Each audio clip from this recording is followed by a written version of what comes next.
I don't think this type of thing will be popular, but I don't care. I haven't written a script, so I'm just sort of doing this off the fucking top of my head. Right, this is going to be a bit of a serious one. So if you're not in the mood for a serious thing right now, just don't watch. First thing I need to say is that I'm doing great, so I don't want anyone to worry about me. I'm making a video at night time. I'm just out on a walk. I'm doing really great, and I have data to prove it.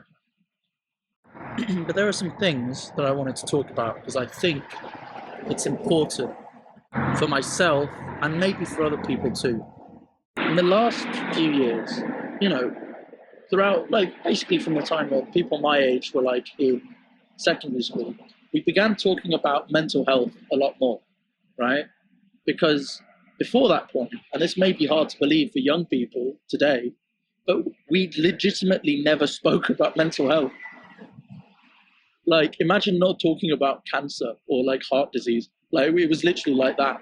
Like, people just did not believe that mental health, like illnesses, actually existed, which is crazy. And we've come a long way in a very short period of time, which I'm happy with. But a lot of the conversation has been about the most common forms of mental illness, and this is natural, obviously.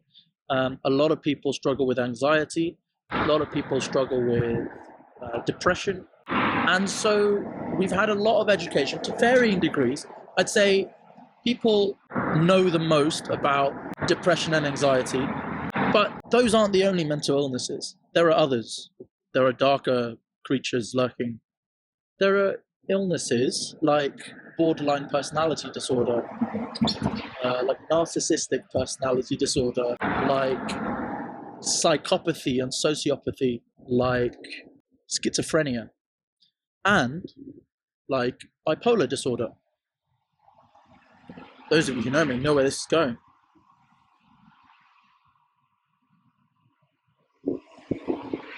I have bipolar disorder.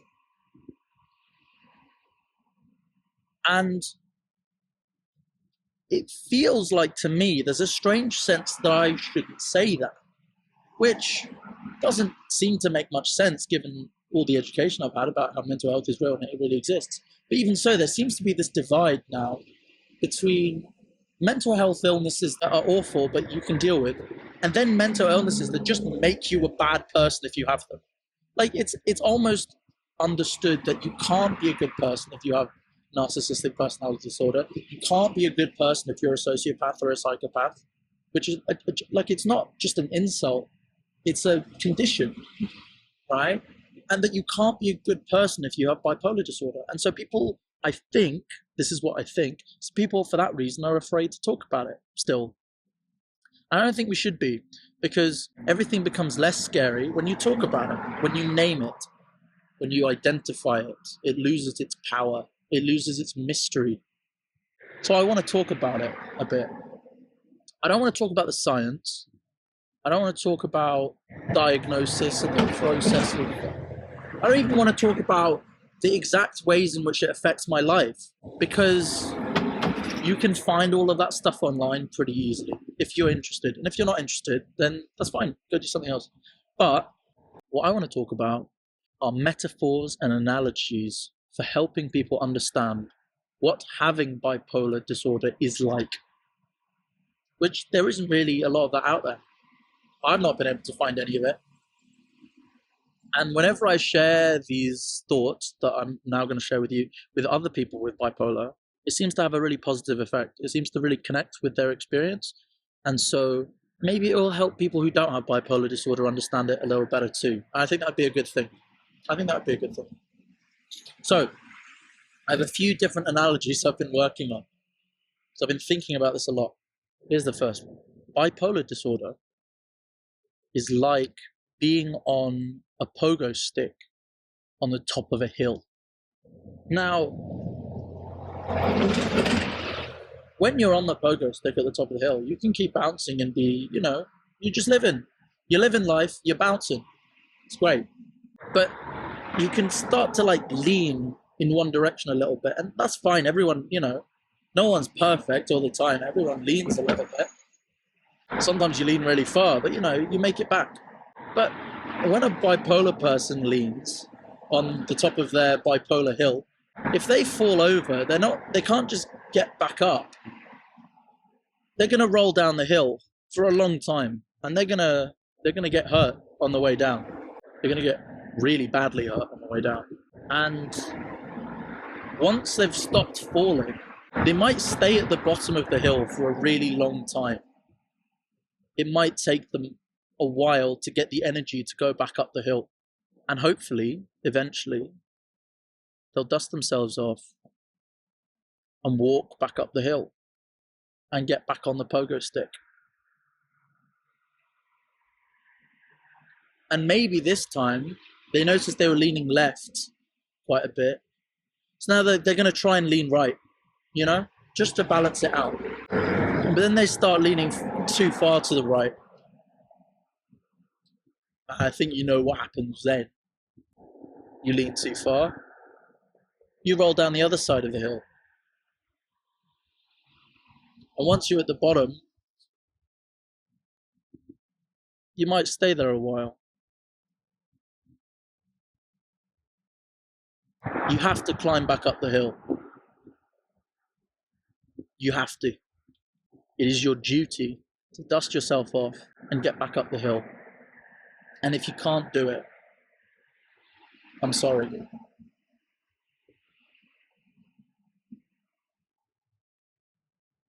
But if you see someone at the bottom of a hill, you can't carry them. They've got to make their own way back up their own hill. But you can encourage them. You can even just be there and be like, yeah, I've been there too, at the bottom of my hill, which maybe isn't as big as your hill. It doesn't really make sense to compare the size of each other's hills. We've all got our hill. Bipolar people's hills are a lot taller. They're kind of more like mountains. But, got to get back up the hill. And when you're at the top of the hill and you're bouncing, it's really important that you stay balanced. You just got to stay balanced. And the more times you fall down the hill, the better you get at being balanced. But if you fall down the hill too many times, one of those times, you might not get back up. It might be too many. And you just got to make sure that doesn't happen. So that's the first one. I hope it made sense. The second one, having bipolar is like being in a car with no speedometer. So you're driving down this road and the road is like life. Life has twists and turns. Sometimes you have to slow down. Sometimes you can speed up. And I mean, who doesn't love going fast, right? Everyone wants to go fast. But sometimes you got to slow down. And that's fine. You got to slow down. Got to take a break. Got to rest, recover. Go get around the bend. And you'll be on your way. Brilliant. But when you've got bipolar, if you slow down too much, sometimes, not all the time, sometimes your tires can start to melt and they'll get sticky.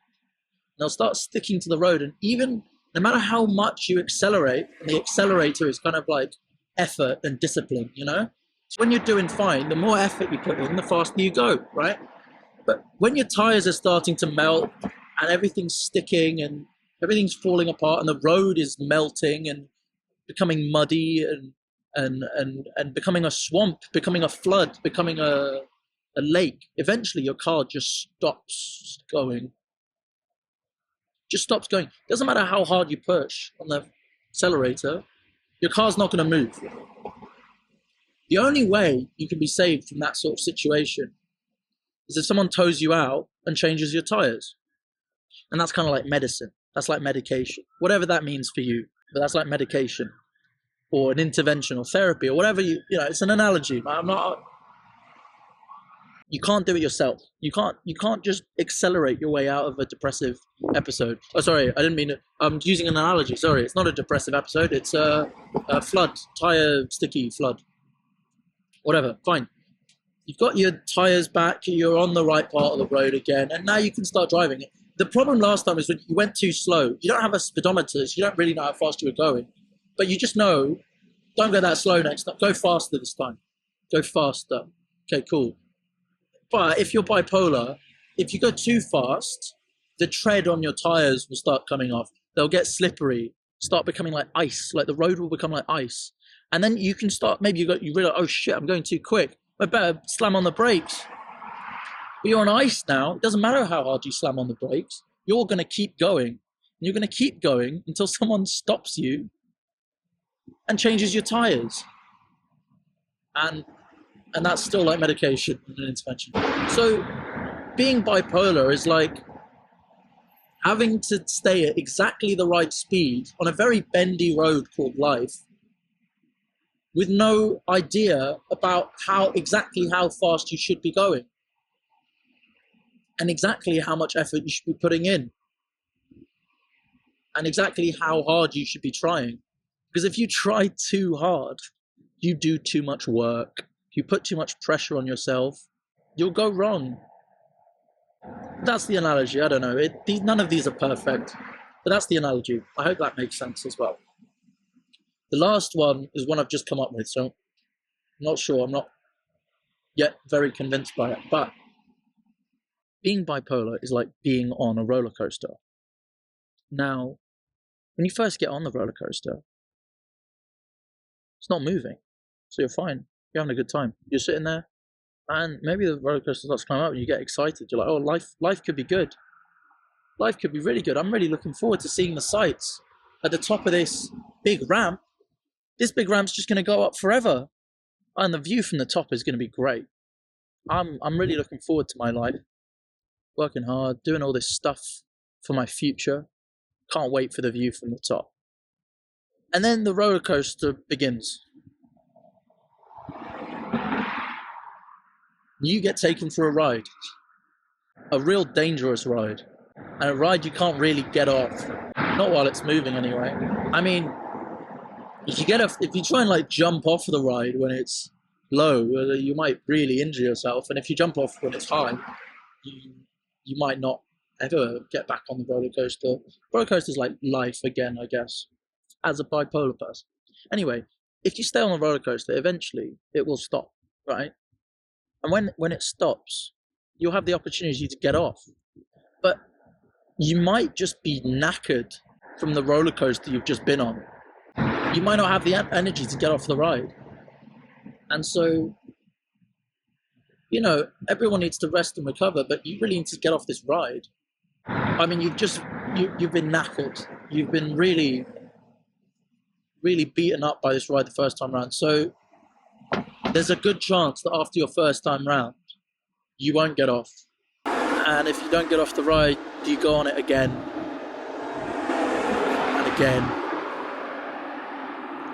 and again and again until you get off the ride. You have a very small window of time to get off the ride. There's not much time. Between the ups and the downs, there's not much time. So you've got to do everything in your power to get off the ride when it stops, no matter how tired you are. And it sucks. You just want to sit down for a bit. You can't. You've got to get off the ride. And once you're off the ride, never fall for it again. It doesn't just keep going up. It never just keeps going up. The roller coaster always begins. You've got to stay away from that ride, because sometimes you might be convinced that you won't be convinced that the ride wasn't so bad, but you'll think you can get off the ride before it gets bad, and you can't. You just can't. Just don't go anywhere near the fucking thing. It's awful. So, I hope that made sense. Those are the three. I hope you have a better understanding of another human being's experience of life. I think that can only be a good thing.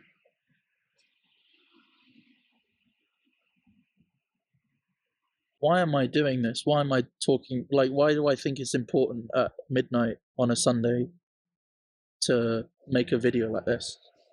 One is that I'm trying to get in the habit of making videos. We'll save that for another time. But the reason is because I've been looking for a purpose. I think most people are. And I think even when a lot of people find it, they're not really happy with it. Like, it's kind of just the best one they've got, so they just stick with it. But, you want to find a good one. And, for a while, I think I thought that was like revolutionary work. And it's not like that's not for me. I liked it. I was good at it. And I'm good at it, and I hope to do it again. But I don't think that's it. I think it's deeper than that. I seem to have been, you can say blessed, you can say been fortunate, I don't care. I have been gifted with the ability to communicate seemingly quite well. And I think it would be a shame not to use this gift to communicate things that I think are important. And so I think that's what I have to do. I have to teach, and I have to learn, and then I have to teach what I learn, and then I have to learn, and I have to teach that. And when I say teach, that could be in a school, that could be informational videos, that could be in just talking to people, that could be in writing, that could be anything. I don't know what it's going to look like, but it could be having kids and teaching them how to be a person. It could be anything, I don't know. But I think it will involve teaching, and teaching involves learning. So that is what I think my purpose is. And at the moment, I'm acutely aware of how important it is to talk about this stuff. And so if you have listened, thank you. I don't think this type of thing will be popular, but I don't care. Yeah, it's good. I've never really cared about having popular opinions. There's a quote from George Bernard Shaw. Jeff Goldblum said it on Colbert or something, and I think it went a bit viral. And I want to share it with you in case you haven't heard it. So, this is the true joy in life, being used for a purpose, recognized by yourself as a mighty one, being a force of nature instead of a feverish, selfish little clod of ailments and grievances, complaining that the world will not devote itself to making you happy. I am of the opinion that my life belongs to the whole community, and as long as I live, it is my privilege to do for it what I can. I want to be thoroughly used up when I die, for the harder I work, the more I live. I rejoice in life for its own sake. Life is no brief candle to me. It's a sort of splendid torch which I have got hold of for the moment and want to make burn as brightly as possible before handing it on to future generations. And I think that really distilled like the essence of what a life is supposed to be about. And I really like the line, I want to be thoroughly used up when I die. Because I do want to be thoroughly used up when I die. But I would prefer that that happened as late as possible. I know I will die, as everyone does. There's another quote from Beric Dondarrion from Game of Thrones, which is, death is the enemy, the first enemy and the last. The enemy always wins, and we still need to fight it. And so bipolar for me represents a different form of this enemy. I will die, death will win, but I just hope it's something boring, I hope the version of death that takes me out is like a heart failure or, just something, and I've lived a whole life and it was like, it was sad to see him pass, but he lived a good life. He did the thing. And the enemy will win. But I just really hope that the enemy that wins is not named bipolar. Because that guy is a fucking bastard. Yeah.